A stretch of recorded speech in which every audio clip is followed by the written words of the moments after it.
Hello there folks, I'm Dan Brown from a sort of interestinglife.com. Today you're joining me on board good old narrowboat Tilly and hang on a second, this isn't a boat at all. No, in fact today you're joining me here in my old bedroom at my mum's house in front of my old bookshelves full of all sorts of books. Got all my notebook collection and a load of random books, and just out of shot a huge collection of Beano annuals. And basically, today we're here to have a quick random book recommendation. So, the book we're here to talk about today may at first glance sound incredibly dull, but don't let the title fool you, or the cover in fact, because today we're going to have a look at the Rambler's Countryside Companion. Now, this is not what it might look like, although at the same time it's exactly what it might look like. And basically, this book is made up of reprints from a 1950s book that went by the name of The Wayfarer's Book.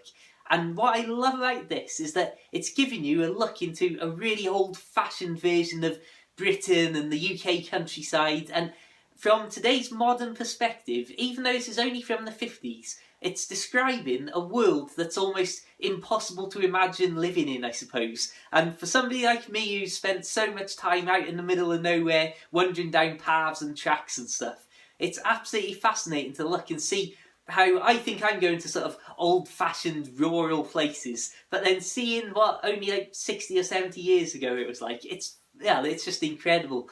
And what I love about this book is, because it was released in the 50s, when they're looking back into the past, I mean, if you consider now, us looking back to the 50s is getting on for 70 years ago. When they're looking back 70 years ago and talking about the countryside, they're talking about the 1800s. So you're getting a really old-fashioned look at a really quaint, simple countryside existence that's the absolute postcard stereotype, I suppose, because this was just how it was. So, I think before we get into looking at a few of the pages and that, what really sets the tone for this book is the chapter titles that gives you the general gist of the sort of book and sort of old style it is. So some of the titles of the chapters we've got here, Relics from the Past, Treasures from Other Days, More Treasures, The Village Green. So you're talking about all these different things, so like prehistoric monuments and stuff like that, stones standing about to look for, and basically what I love is things like, it's got like oddments about the countryside, sports and pastimes, work in the country, some ancient country crafts, country curios, quaint country customs, let's have a look, nature notes and oddments. So you've got words like curio and oddments popping up a lot here, just in the titles. And that really puts this book sort of era and style and perspective and sort of just, again, quaint style and look back at an older time into perspective. So if we have a look, something that I absolutely love about this is as well, because of, again, the era that it's from, it's got a lot of these line drawings of different features and things to look out for and that, and it's very much the style of Wainwright, who did a lot of walking and writing and line drawings of all these old routes and stuff that he'd go off walking. But it basically, like I say, talks you through all sorts of different features that you just don't see anymore, even with all the time I've spent out in the countryside. It's like they talk about just different styles, and as in the styles to climb up over from one field to another, and there'll be like all sorts of different ones, like a squeezer style that you have to get through. Again, I'm not going to give you too much information of all my favourite parts, but it's like I say, it's just got all these different line drawings and all of these pictures and that are from just a completely different era, when you can imagine how everything was like handmade and hand painted and just very traditional and very old fashioned. And I love some of the things it tells you about, like the old country customs and the year of like farming and stuff like that, and like different, well, if we can find somebody in here, again, I should have probably put some bookmarks in this, but there's some, I mean, this is a great one. I think that this is collecting hops and hopping.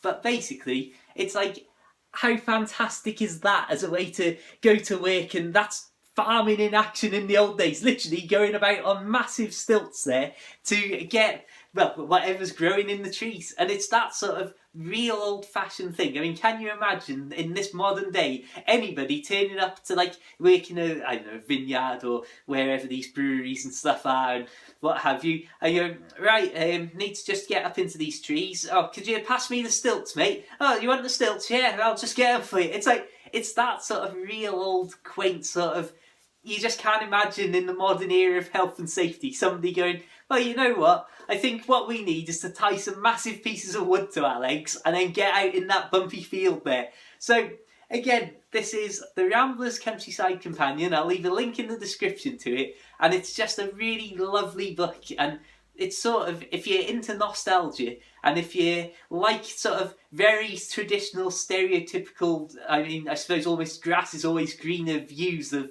rose-tinted spectacle even, looks at the past and that sort of stuff, this is definitely a book to check out. So, as always, thank you so much for tuning in and watching. I know this has been a completely different setting for this video, maybe a little bit echoey too, because there's not much in here really, but until the next time, please do consider checking out my own short books if you're interested about boat life and all that sort of stuff. You'll find links to those in the description, and please do also consider checking out my short audiobook of my first ever narrowboat book, The Narrowboat Lad. Find links to that in the description too. You might even be able to get it for free if you're lucky from Audible. But until the next time, just have an absolutely fantastic day. Keep it book-worthy, keep it booty book-worthy, and keep it boat-worthy. Till next time, farewell. Oh, what a terrible exit to the video that was.